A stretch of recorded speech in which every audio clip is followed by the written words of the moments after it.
Hi, I'm Michelle Wendt, educator, life advocate, and practitioner with Standing the Gap and the BeHealthyHisWay.com associates. Our body is set up on an internal alarm or alert system that helps us to know what's going on so that we can do preventive care and take care of ourselves. We have the 4 stages of this alarm system or alert system in our body. The first stage is our spiritual, second stage is our emotional, third stage is our mental, and the fourth and final stage is our physical.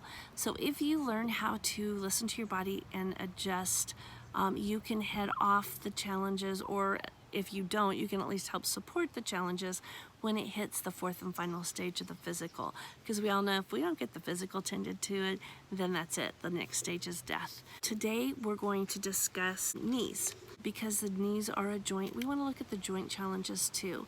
So if you want to support your joints in your body from a mental and emotional aspect, then if you're having challenges, it generally reflects feelings of resentment and suppressed or hurt feelings.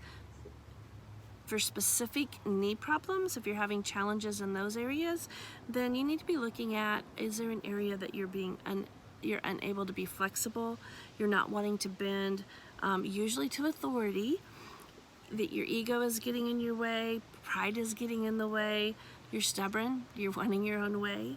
And it makes a difference from your left and right side too.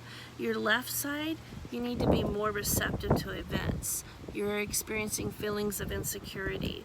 You're experiencing unresolved stress. Your right knee is a sign that you need to be more assertive and that you're not wanting to give in to authority.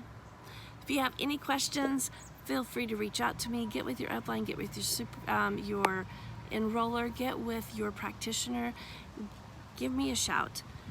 This is the mental, emotional side. From that, then you will be able to know when you identify how to support it best, and then go after looking at the different modalities and products that you can use to help bring that into homeostasis so that we can live a full life abundantly and doing the things that we want to do and not be limited to because of our past, the bondages or the things of the past that are trying to hold us back. I am Michelle Wendt, and I am standing the gap from where you are to where you can and want to be. Be blessed.